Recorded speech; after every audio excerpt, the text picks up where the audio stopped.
This picture represents forced vibration. If one of the pendulums is set in motion, its vibration is transferred by the other rubber bands holding them, which will also begin vibrating. If the P is set in motion, only the other P or Q pendulum, whose length is the same as R, will eventually oscillate with a large amplitude or resonate. Vibration at the natural frequency produces resonance.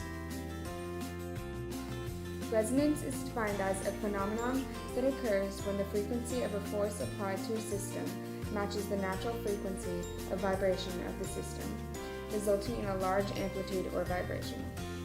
An example of a structural resonance occurred in the 1940s, when the Tacoma Narrow Bridge in Washington was set in motion by the wind. High winds set up standing waves in the bridge, causing the bridge to oscillate at one of its natural frequencies.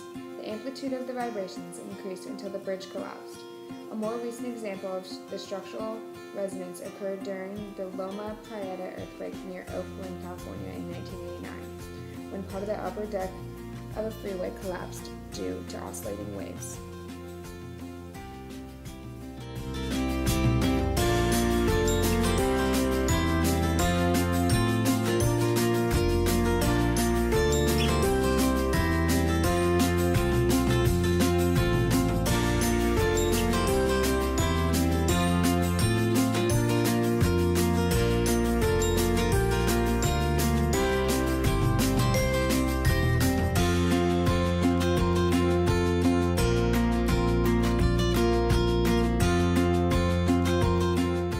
The collapse of the Loma Prieta earthquake is frequently researched, and this collapse in particular of this section of the roadway has been traced to the fact that the earthquake waves had a frequency of 1.5 Hz.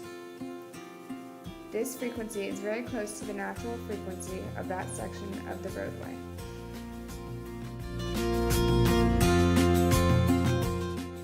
November 7, 1940, the Tacoma Narrow Suspension Bridge collapsed, just 4 months after it opened. Standing waves caused by strong winds set the bridge in motion and led to its collapse.